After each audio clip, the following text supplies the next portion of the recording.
Here's a gut punch question you may be afraid to ask yourself. Did I start the wrong business? It's a scary thought. You've put in the time, you've put in the energy, you've put in hard-earned money, but something feels off. Today, I'm gonna help you figure it out.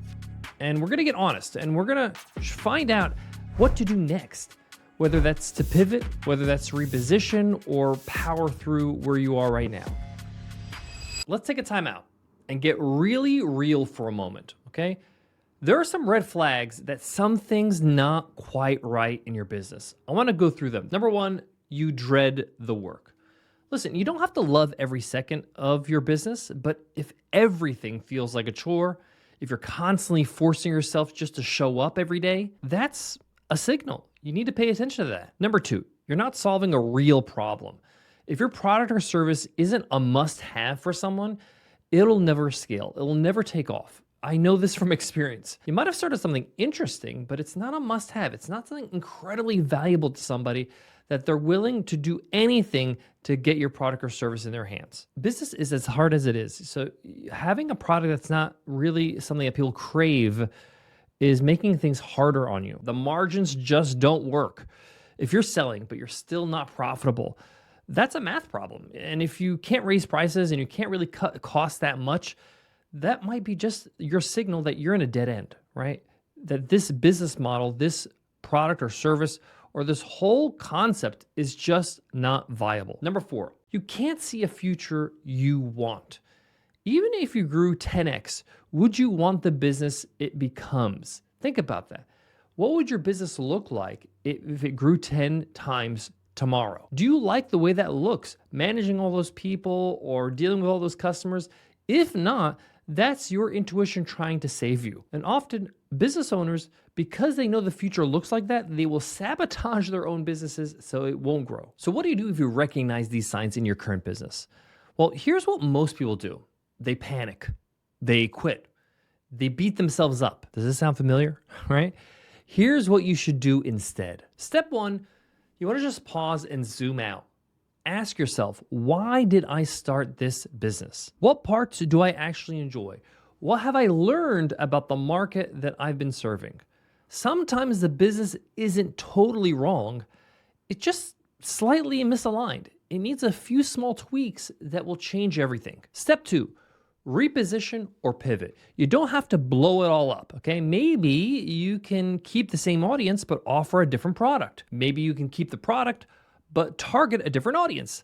Maybe you could narrow the niche a little bit more. Maybe you could change the business model from services to products or from one-on-one coaching to group coaching. Small shifts can lead to big results and give you the type of business you want. Step three, this one's tough, but it's essential. Don't let your ego keep you stuck. Sometimes we stay in the wrong business because we're afraid to admit we made a wrong turn. You didn't fail. You're just gathering data, right? You've gathered data about what you don't like, and now you're smarter. Even if you scrapped your entire business. Listen, I've scrapped entire businesses and started all over. Those experiences that I had where I created businesses that didn't work out and failed were the foundation for my trajectory, for the $100 MBA, for my software company, Webinar Ninja, and everything I do today. Listen, I'm not afraid to be a little bit vulnerable and share from my own experiences of when I went through this. In 2009, I started an e-commerce business called Zenhom Design. It was a custom-tailored men's clothing line. We had sales, we had warehouses, we had one of the most visited websites in our niche, but we had nearly no profit, very low margins, massive overhead, constant headaches. It took me a while to admit the fact that I started the wrong business for me. I realized that my customers, the people that were consuming my products, were more passionate about my business than I was. That was a sign for me that I had to close up shop. I'm so glad that I walked away because that created the space and the time and the freedom for what to come next, which was my service-based business. I had a business consulting firm. I built websites for people. It really built the foundation for what I knew was a successful business. And the rest is history. What I learned from that business allowed me to build a stronger business with the $100 MBA. What I learned from that also allowed me to build a stronger software company with Webinar Ninja. I really believe that there is no failure in business. There's only feedback. The only way you could fail is when you give up. Don't give up. Before you go, I want to leave you with this. If you feel like you started the wrong business, you're not alone, and you're not doomed, and you're not a failure. You're just early. Use what you learned. Make adjustments if needed. Move forward with intention, not ego, and use what you learned today in today's lesson. Sometimes the best decision is to quit, but sometimes it's just course correction, right? Shifting a little bit. And I've done that as well. Thanks so much for tuning into the $100 MBA show. If you want me to keep helping you build a business that is actually right for you, you want to join my 3 Things newsletter. It's absolutely free, and it's my way to coach you from afar. Every week I send you an email with 3 things. Number 1, something to think about, something to grow your mindset. Number 2, something to do so you're getting wins week after week. And number 3, something to learn so you're skilling up as each week goes by.